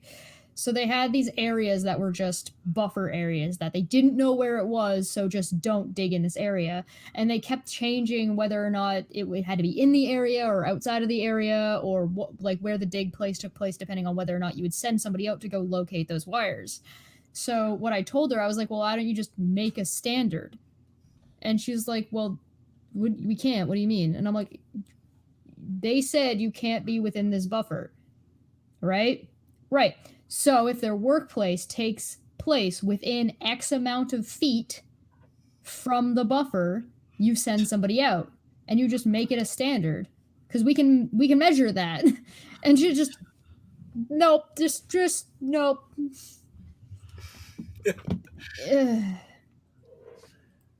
Yes, I get it. That is totally middle management. I've had that on plenty of other jobs. Yeah.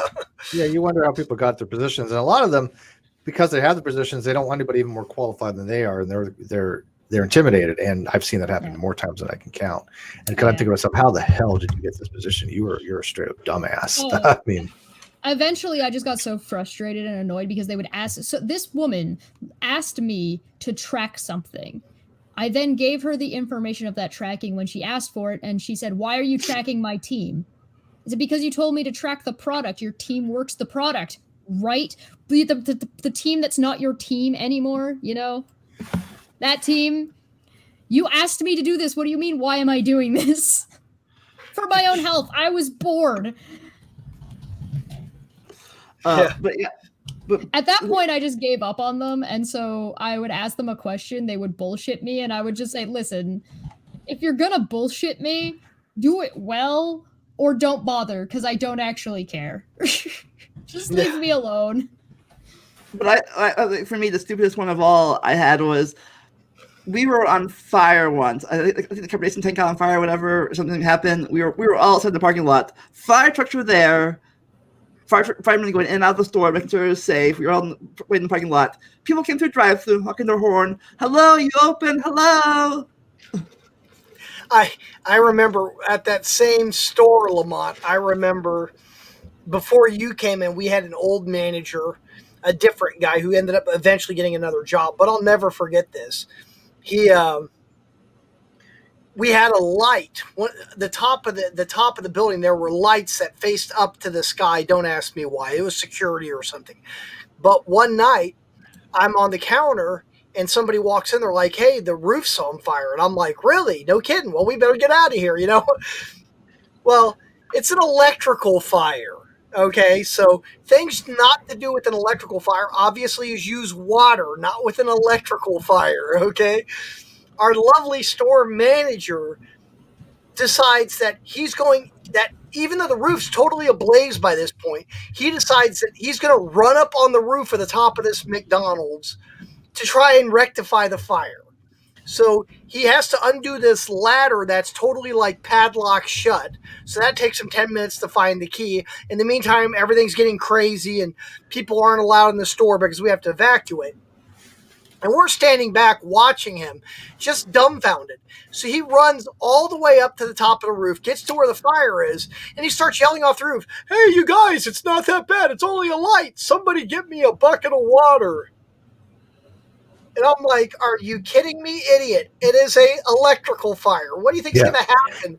Yeah, when in the Navy, you have to go to firefighting school, and but most people recognize you don't put water on electrical fire. Now, water in itself is actually an insulator. Believe it or not, water does not conduct electricity. I know a lot of people might go, "Well, what the hell are you talking about, Steve?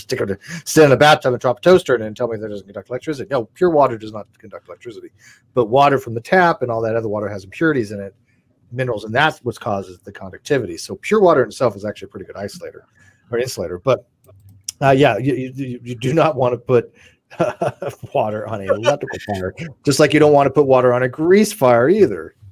Yeah. Well, then here's the thing. So it's totally done, right? So by the end of the night, the fire department comes. They use foam. They put the fire out, and guess where the manager is? Sitting in the back of the ambulance, being treated for smoke inhalation for going up on a blazing building when we told him not to. Yeah. Well, when I was an operations firm manager for Big Lots, and I smelled smoke, and that air type of smell, and you're like, okay, it's definitely something burning, and so we couldn't isolate it, but we noticed it was getting concentrated in one area, but we're like, okay, well, this is something we needed to take care of. So we did call the fire department out.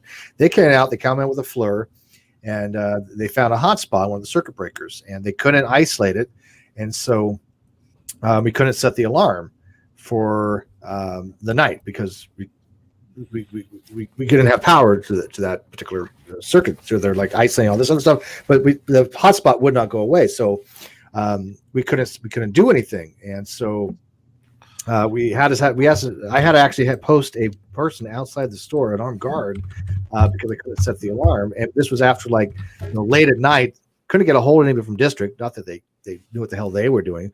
But I got a little chastised for one, calling the fire department, and two, having an armed guard there. And I'm like, well, what would you want me to do? You want me to stay there after I've already worked a 16-hour day? It was a 16-hour day. And I'm like, you want me to stay there even longer inside the store? I'm like, no, this is not how I was trained at Circuit City. And they'll complain about the overtime. Yeah, exactly. I'm like, no, at Circuit City, this is how you do it. This is how we were trained. If you have to, for some reason, leave the store, but you don't have the alarm set, you get an armed guard security thing. They had already had that in place, but so I did exactly what I was doing, and everybody knew I did right. But I had one, of course, person. I'm just going to get rid of that guy right there is a troll, by the way. Oh, who? He's not. That guy, John Van. He's just a sea lion troll. Yeah, he's not sure about any of this stuff. No, he goes to my channel. He follows me around. He went to ATA. He went to my channel, and he sea lions and tries to pretend he's sincere. He's not. He's a troll. Oh, well, yeah. Well, I'll tell you what. I know these things. Trust me. Oh no, we appreciate that. I didn't know. Thank you. That's the thing. Hey, check this out. He's blocked. So there was interestingly enough about their comment was actually I wasn't middle management. I was also promoted a couple different times through into maintenance at different places. So yeah, I got to be in middle management and was pretty much the only one who actually stuck up for my team. And when I was running the team for the actual person who was supposed to be running the team because they were bad at their job, it went great. I took a leave, and that's when I started doing Twitch. And when I came back, the whole team had fallen apart. Everything was a complete shit show as soon as I was gone. And so at that point, I had pretty much given up on them. And I was just like, I'm done. So I didn't do all the additional work I was doing for them when I came back. And by the end, they absolutely hated me. And I was like, good. Treat your employees better then, assholes. Yeah. So I was kind of like making a statement and then just left the job. When I left my letter of resignation was just a slip of paper that said so long and thanks for all the fish that I left on my desk. That was your last job, actually, wasn't it? Yeah. Speaking of trolls and stuff, you probably had worse trolls than I did, but my favorite troll, my worst troll I ever had was I made a video about. I asked the question. Very good question. Can Vulcans be Jedi? in a video. Wouldn't they make the best Jedi? Probably, but the comment I got was, this guy is to be thrown in the ovens like the Jews in World War II were. Oh my God! What year was this? When was this? About 2012, 2013. Yeah. Okay. Yeah, that sounds like 2013 YouTube to me. Yeah. like, okay, yeah, that was my best troll moment I had. That's for asking a question, a philosophical question about sci-fi. There's a something to be said about the landscape of YouTube comments changing to, being either more acceptable or less acceptable, which is why I thought it was funny that Steve started on YouTube in the freaking comment section. But yeah, I made a video about that afterwards. I called it "Haters Mean You're Famous." I'm like, hey, if I'm famous, if I'm good enough to get haters, I'm thinking I must be doing something right. Hey, but Brad, have you heard from Lucy yet, or Smash? I was just checking my phone. No, I did not hear from them. Actually, we have a comment. Let me see what this is real quick. Hang on. Sorry, I'm jumping around here. Make sure it's not one of them. No, that's not them. Yeah, because I did hear from your Magma guy. He just entered some forms on my website, so that's not a bad thing. And I will reach out to him. So nice. Yeah. You gotta watch his channel in a bit. He'll be wearing a tutu in about 40 minutes. On his really? Yeah. Yeah, he a bet if on our friend Dapper's channel, if they got $200 in the stream chat, he'd wear a tutu, and they got $200 in stream chat. Wow. Well, that's okay. That's all good. We all have different things. My old bass player used to wear a chicken hat, and I'm not even kidding about that. Banana Man Dan, and then he wore the banana suit when he would play. So he dressed up like a giant banana and play the bass with us on stage. It was great. Sound like fun, actually. Did he wear that? Did he wear that at the Bunkers concert?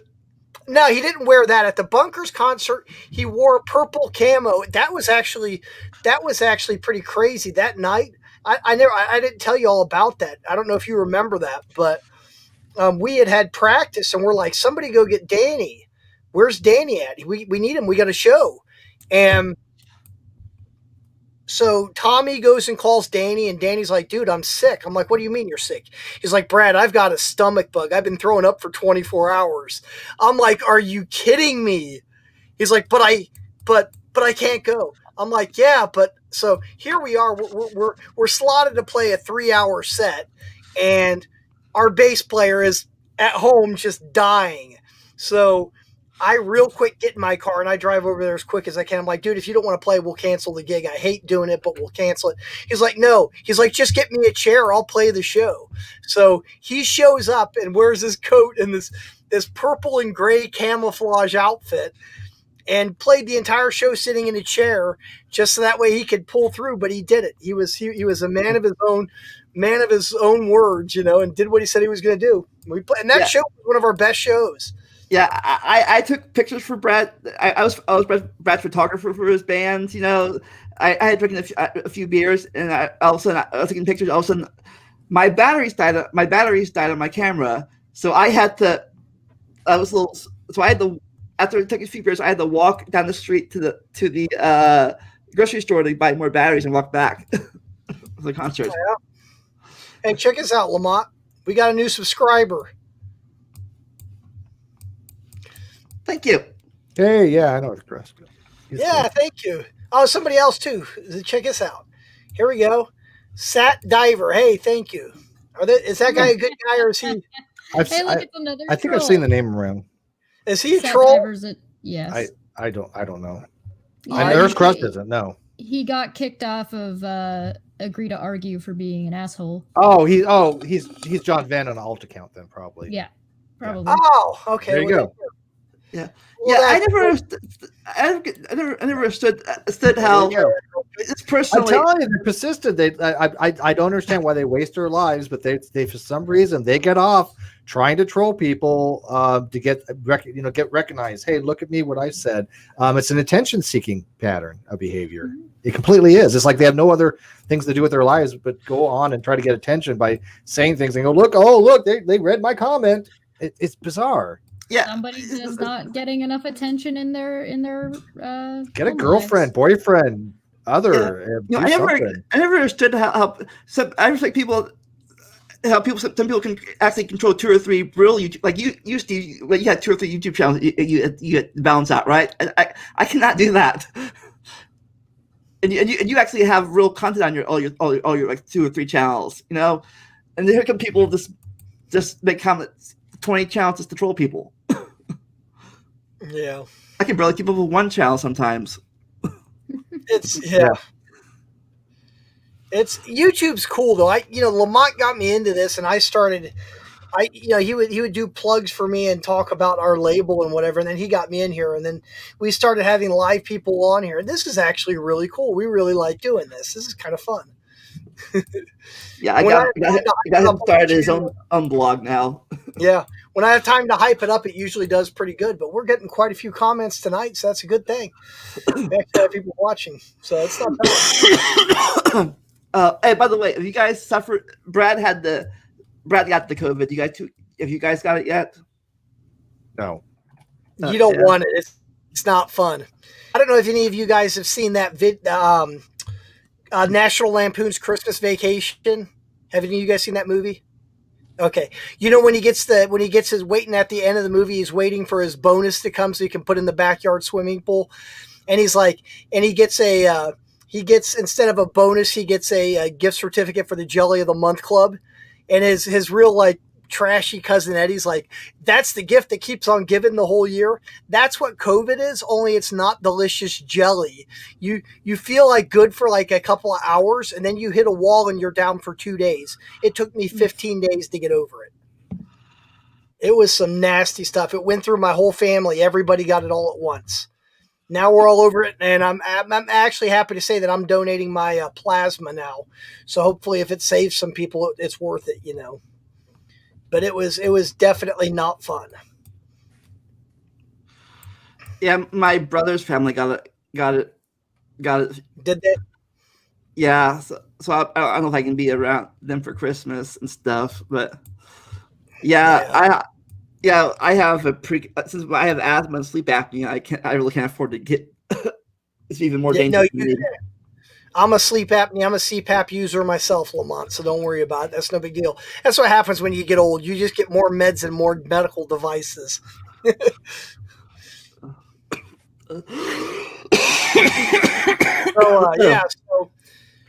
So Chess, what do you do on YouTube? Because I'm new to this whole thing. I kind of do. I'm a bit of a grab bag. I'm a bit of a grab bag of everything. I do Caffeine Corner with Steve, which is mostly about education and conversation. Cool.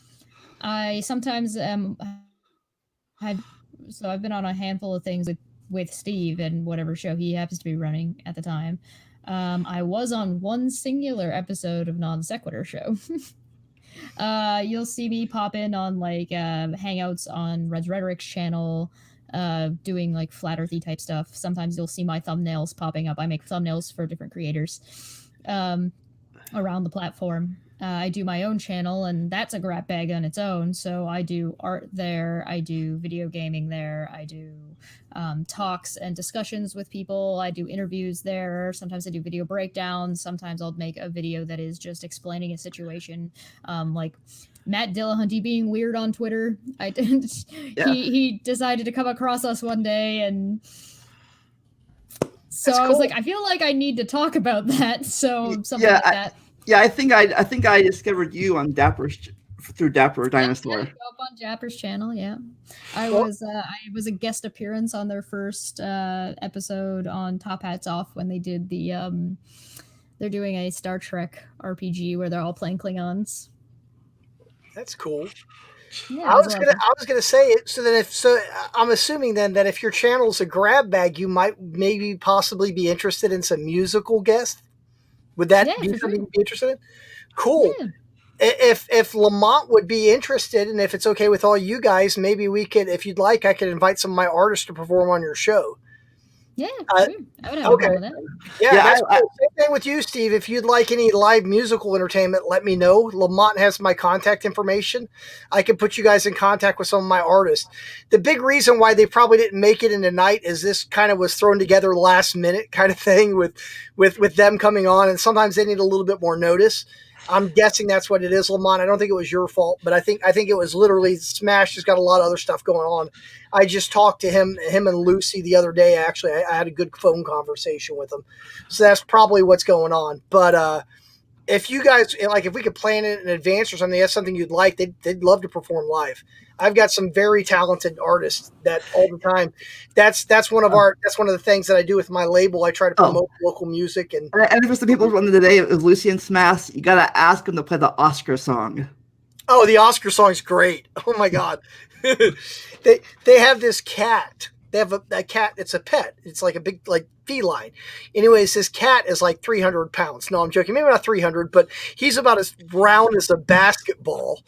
And they wrote a song about their cat. And I know it sounds silly, but like all their other stuff's like really legit music.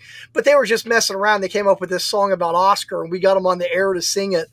And it was the funniest damn song I've heard in a long time. I really needed it, actually. So You'd be surprised about what songs people will find popular. If it's something funny and memeable, it will take off. And maybe that's something that they should do. Yeah, Smash Adams is a really good guy, and Lucy Dawn, I know them real well.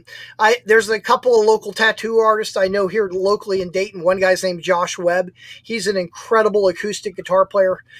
We did a broadcast not too long ago, and he was on the air with us for like 3 hours, and he just kept going through his catalog of stuff that he wrote, and he can sing, and we've got a lot of really good musicians. So if that's anything any of you guys would be interested in, just Lamont will send you my contact information, and I would love to absolutely, send some art your way.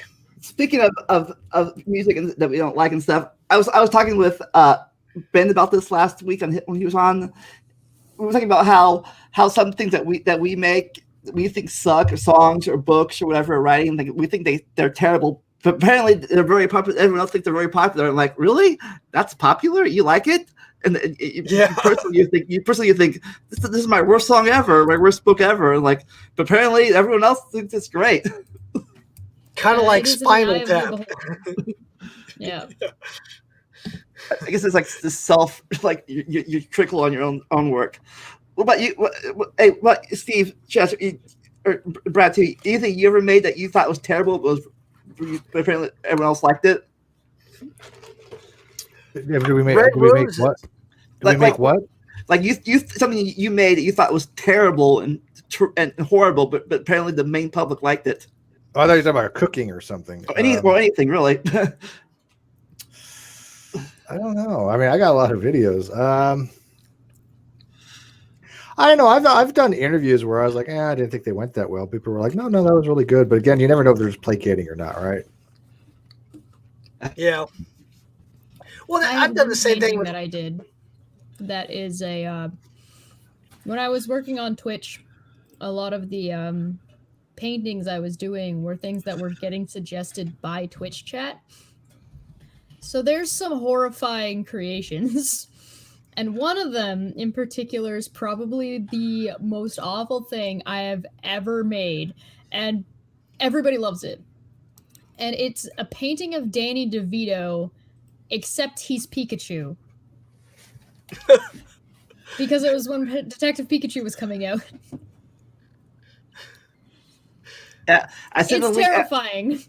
Yeah, you gotta show it. Can we see? Do you have it? Find it. Yeah, I sent a link to Dapper's channel. When the stream's over, everybody can go see his channel stream set up.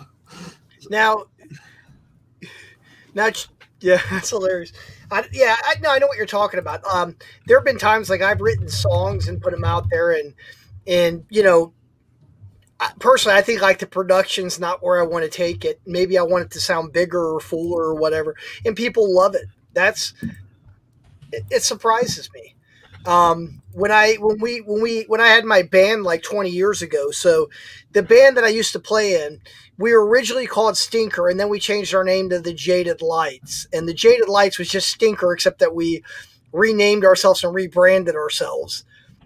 We added some new material, but that was about it. And we were on a little website called Reverb Nation back in the early 2000s. Actually, it was about 2008. So we went from being like number 27,000 on Reverb Nation to hitting number 8 nationally, being on the front page.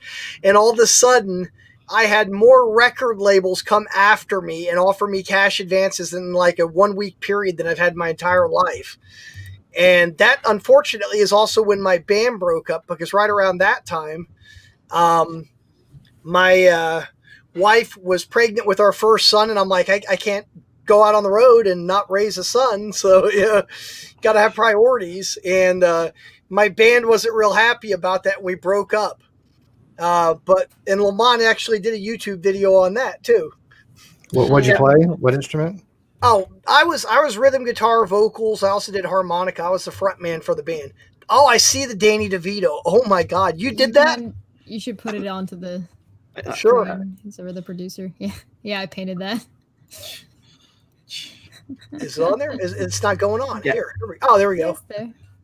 This is probably one of the most horrifying things I have ever painted ever.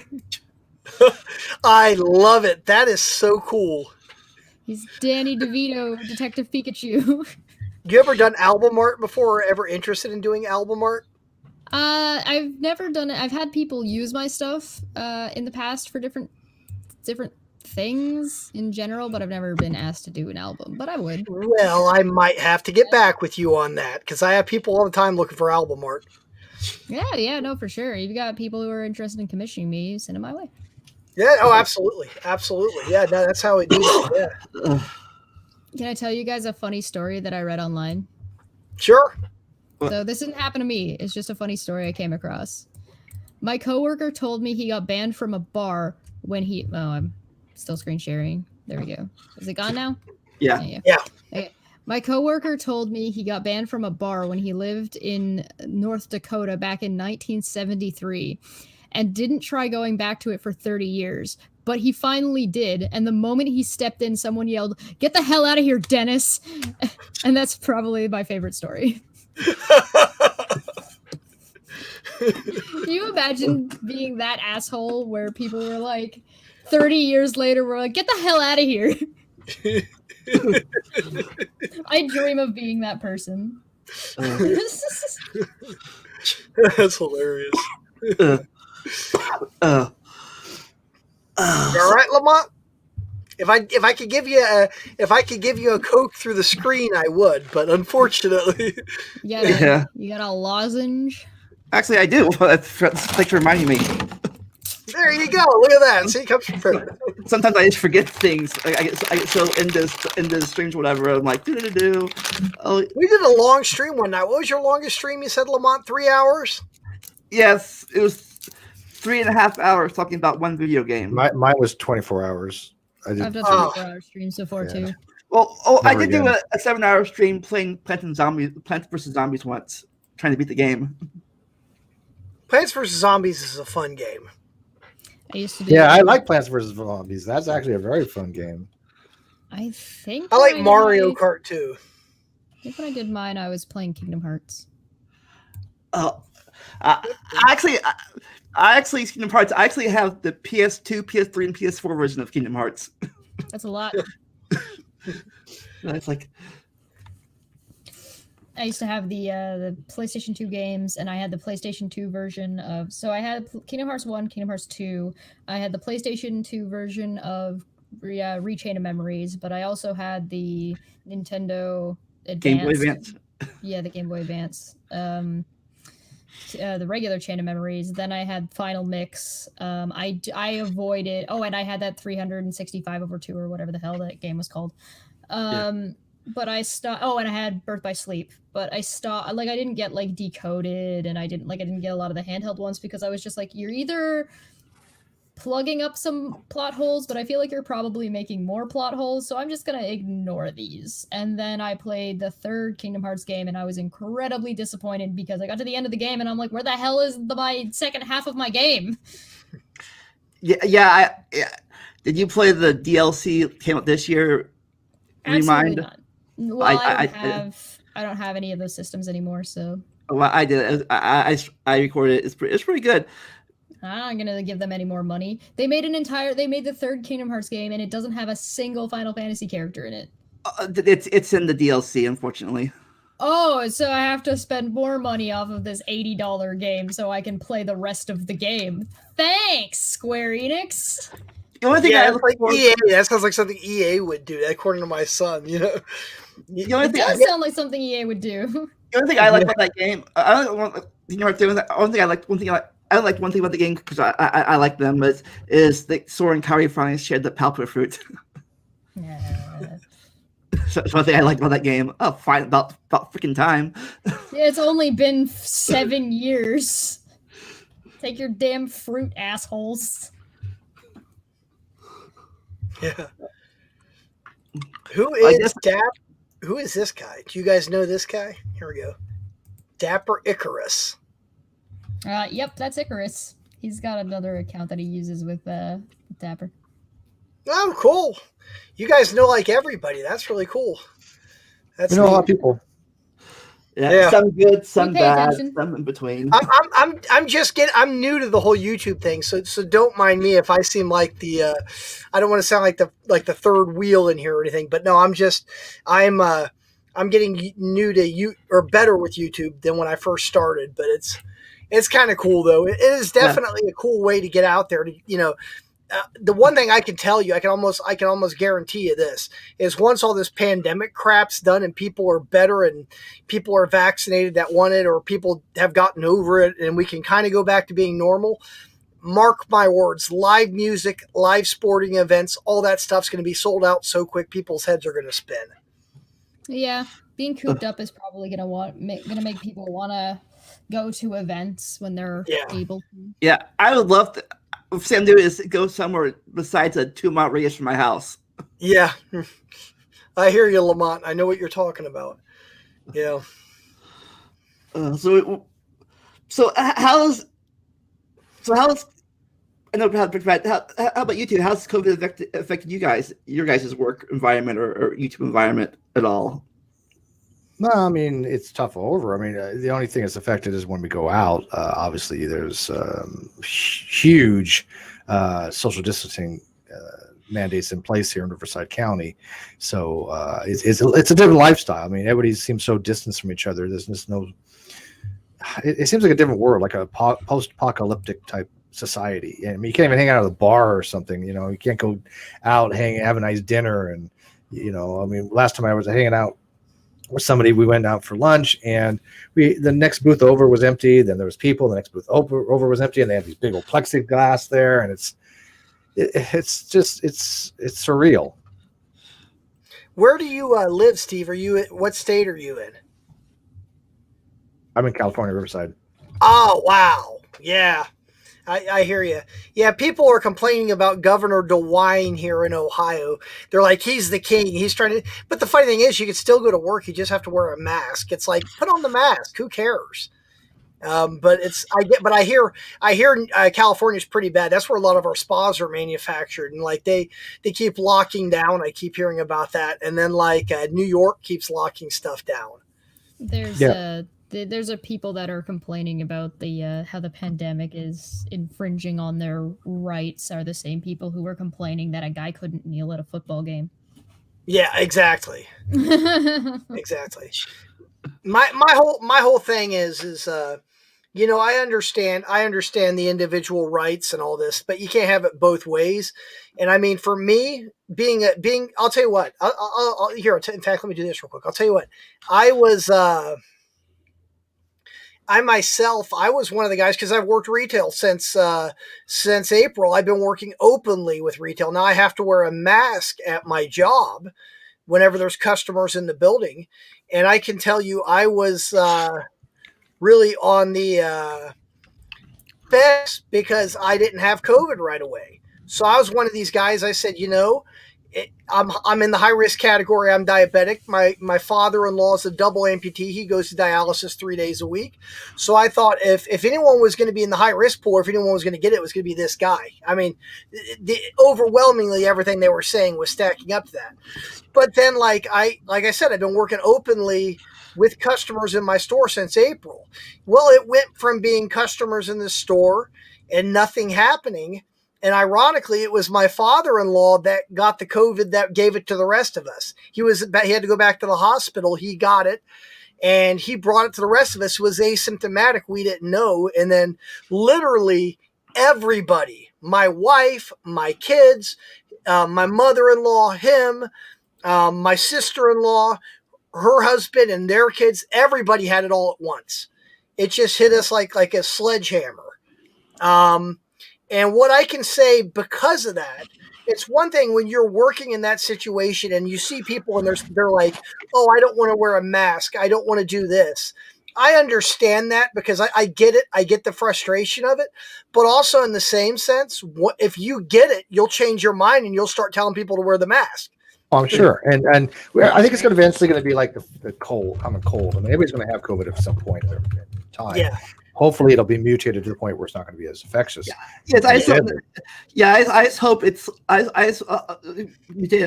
it's more like we get the vaccine. I hope it's more like like the measles or the chickenpox vaccines is a one and done thing, and not like the flu. It gets mutated update every year. The whole way I feel about it, and this is really what it comes down to, it's just human nature. People, the reason why they don't want to wear the masks and the reason why their whole thing is because, honestly, how many people do you know personally that have had it other than, unless I said I had it, how many Lamont people, other than your family recently, how many people do you actually know that have actually had it? I just know a couple. Yeah. So most people, and these aren't like close people. These are like people you know in passing. Well, my point is this. People are not going to take it seriously until it starts directly affecting them. Once it starts to directly affect them, then they're going to start noticing, and then they'll start, oh, we need to wear the mask. We need to do this. And by then, that's when we're going to have a major problem.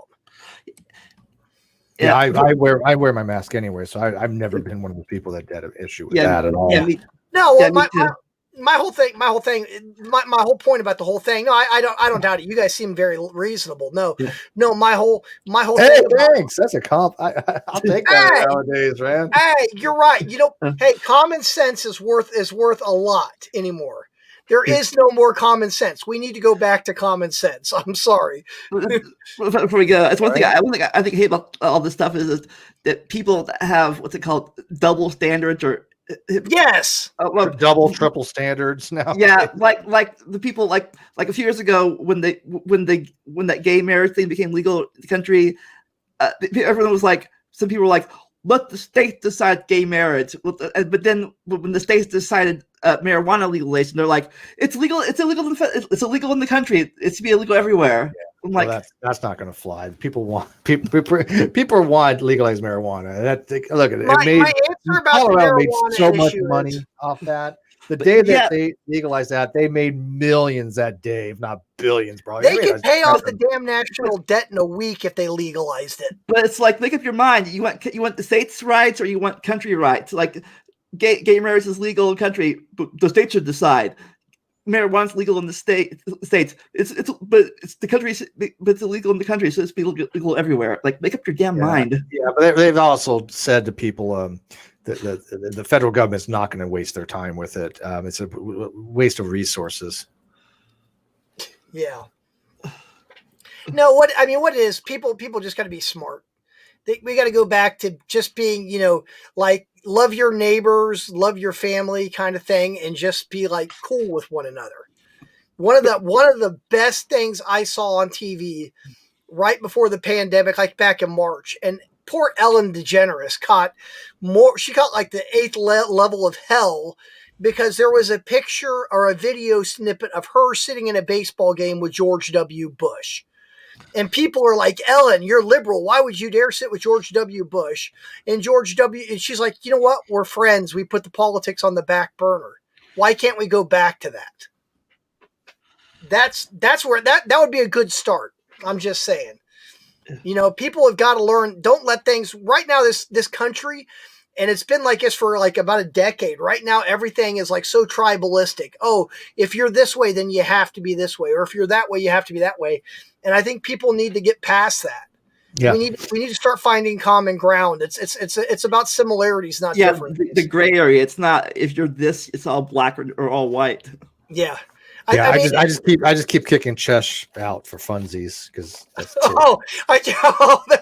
would explain the comments. Oh, okay. Yeah, no, I have nothing to do with it. She's got Canadian internet connection. What am I supposed to do? So, but like before we go, I love to be on your caffeine corner show sometimes, Steve. Sure. You ever need a guest. I appreciate the fact you were able to work with us. Like I said, I wasn't even kidding when I was so sore. I got these a while back, and I started working out a lot. And man, I'm telling you, this is not BDSM, by the way. Yeah, Steve. I guess you could. Steve was my guest last week, but he overworked his muscles. Yeah, I was sore. I'm still not 100%. But I've been exercising a lot with these things, and I was sore. I'm telling you, I worked out muscle groups that I didn't know I had. When's the last time you worked on your quads? My legs were like, oh my god. But yeah, it's not as bad now. I'm telling you though, once you start moving and you start exercising, you get a little bit more used to it each time. And yes, I do know David Neff. He's supposed to be on the show tonight with these guys, but he had a personal issue or something, so he couldn't be on it. He's coming out at 7, but yeah, he was supposed to be on the show tonight, but stuff happens sometimes, like with Steve last week. So, but I didn't leave you hanging. At least you told me way ahead of time, like a few hours ahead of time that you had to do this. Like I hate people that. I hate people that you wait until it started 20 minutes ago. Like they never show up or never. An hour later, yeah. I'm not a big fan of people showing up like massively late. Yeah, it happens, and you can't obviously like prevent it because people have lives. But if somebody does it on the regular, there's a problem. But well, I was gonna say if any of you guys, Lamont already knows, but Steve, same thing to you, same thing to Chess. If any of you guys want any of my artists, just reach out to me through Lamont, and I'm sure they would love to come on your shows. Right now, everybody's doing whatever they can to get some airtime. So whatever you guys want, let me know. I have some very good, talented musicians that would love to come on any of your shows if that's something you'd be interested in. Okay, before we go. Steve, anything on your channel on your mini channel coming up? You want to plug? I don't think I've got anything coming up of any magnitude recently. Let's see, what are we going to be doing? No, but I had some stuff that we just did. Of course, go check out our Caffeine Corner. We had Mark Pellegrino on, who plays Lucifer on Supernatural, and that was a good discussion. Matter of fact, I've been talking to him about philosophy stuff ever since. We're talking about color realism and direct realism and objectivism and a lot of philosophical terminological stuff. But he's a pretty knowledgeable dude. But go check out that interview on my channel with Shesh and I talking to him. It was pretty good. It's one of my more favorite interviews. What about you, Brad? Anything on your channels coming up? Oh, what, me? Yeah. Well, I'll tell you what I can do for you real quick. I will play this real quick. So, Steve, you don't know this, but Lamont and I Lamont lives in Vandalia. That's the hometown where I grew up. Now I live in Xenia, but we're about cue my name, Vandalia. Yes, Vandalia, 1998.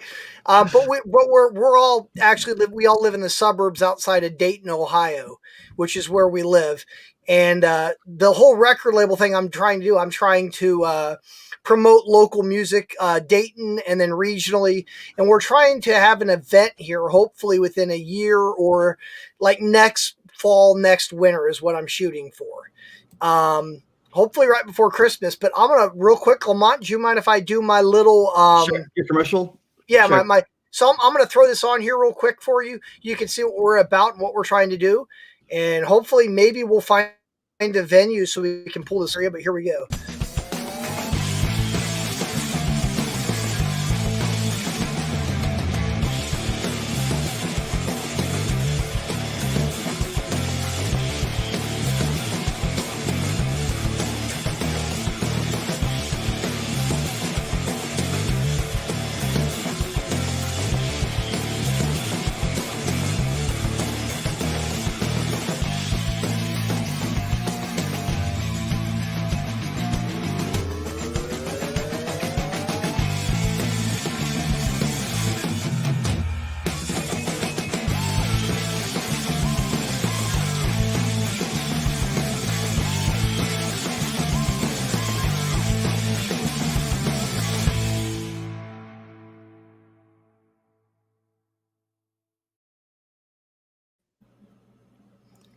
So yeah, that's my.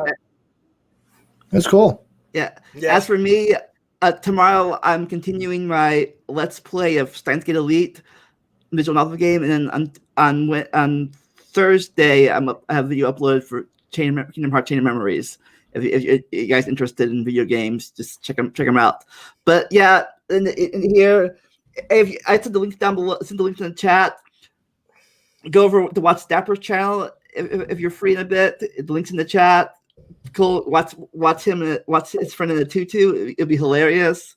But anyways, before we go, you guys have a catchphrase that you say at the end of your shows? Drink more coffee. To coffee, the cause of and solution to all a man's problems. As for me, never stop learning and enjoy the randomness. We'll see y'all next time. See you next year. Bye. Bye.